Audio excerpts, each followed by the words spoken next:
Emma always loved old houses, the way they whispered stories through creaky floors and peeling wallpaper. When she found the abandoned cottage at the edge of town, it seemed perfect for her art retreat.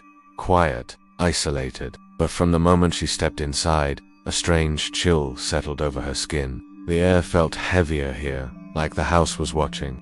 That first night, as Emma sat sketching, she heard it.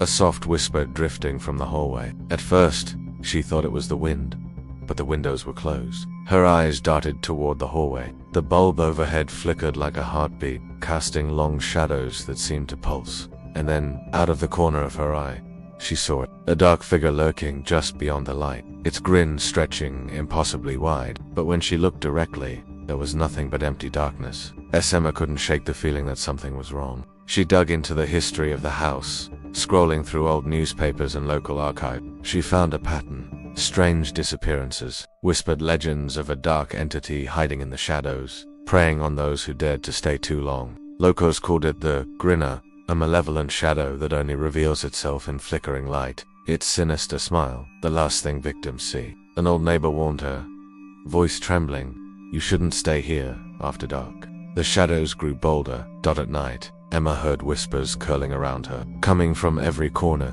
The power flickered, plunging the house into darkness. She lit candles, every small flame trembling in the growing chill. But the whispers didn't stop. The shadows began to move, stretching, twisting.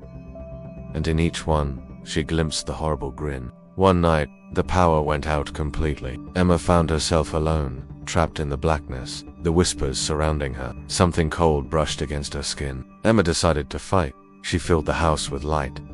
Lamps, flashlights, even her phone's screen. She stood in the hallway, light cutting through the darkness like a shield. The shadows writhed, flickering, forming the grotesque, grinning face. The whispers turned to laughter, cruel, mocking. The cold pressed against her light hands, reaching from the darkness. She held the light steady, and the shadows recoiled. Emma survived the night, but she knew it wasn't over. The shadows lingered, whispering promises of return. In the mirror, just behind her, she saw it, the faintest grin. And then, silence. The question remained, where was the killer? Right there, in every shadow.